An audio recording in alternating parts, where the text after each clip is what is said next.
লিপিটা প্রজ্ঞা কেন তোর গুষ্ঠ ছালা এই হত ছাড়া বেঁচে আছে না মরে কাপাম করছে কালে মে কাল লাইস ভুলে গেল আজ এই তো বাড়ি আইবার সময় দিলেন 100 টাকা বললাম 60 টাকা পরে এসে সন্ধ্যাবেলা নেবো হাসছে সন্ধ্যা এক দুপুর বেলায় মনীষ খেটে এসে 100 টাকা ধরে দিলাম 500 টাকা দিয়েছিল আমাকে দিয়ে তোর 400 টাকা ঘুরে দিলে আর 100 টাকা বললে থাক আমার দোকানে উঠে আমি দেখিনি আমার দেখিনি আমি চোখে আমি আন্দাজে কথা বলে চোখে দেখি কেমন কথা না আরে দুই আছে বাড়া আর চুটা মেজো চোর শালাকে হলো চড়া তারা দিয়ে তারা করতে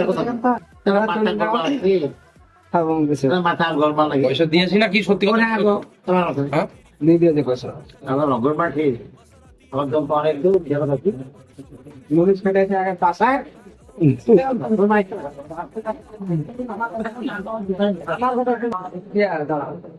এখানে একটা লোক ছিল দাঁড়িয়ে আর এখানে একটা লোক দাঁড়িয়ে ছিল ঠিক আছে রে? তাদের সে কি দাম তা বল কি বললি মুখরা নাম জানি না আমি এইটা সামান নিয়ে এলাম দিয়ে বললাম দাদু পয়সাটা নিয়ে তো ভাঙি দাদু নিলে 500 টাকা আমার মনে স্যার ক্যাশ একবারে কর করে আনো কর করে নোট কর করে নোট দিয়ে দাদু দেখলে টাকা তো বলছে ভাঙা নিলে পাবলিক না না বাড়ি যেতে হবে তো চড়া বলে তো গুষ্ঠ ছালা ফালসা শালা তারা খোঁজ এটা হাস্যকর দাদু মিথ্যা কথা কয় না প্রচুর দাদু করে আসবো কিন্তু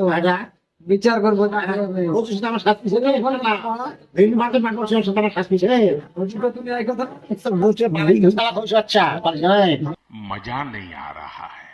পয়সা লিবি দাও কি আয় বলবো কিন্তু আমি তা সব বলি এমনি পয়সা দিচ্ছ কি আয় কেন চাপা কাছে পাঁচ কেন কবে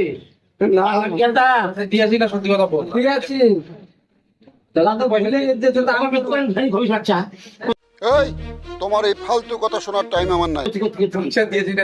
তুমি দাদু গাইল দিছো খোদে দাদু কাম বলবো তো কিন্তু পুলিশ তো দেখো তো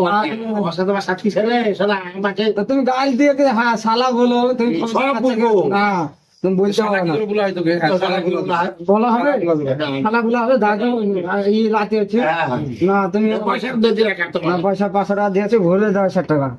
পয়সা দিয়ে দিয়ে রাখা আমার অঙ্গন মারতে এসেছি এটা পাজলামি করে না আমার সাথে দাদু ঠিক আছে যাও তো বাদ যাও কি বাদ যাবো তো বাদ যাও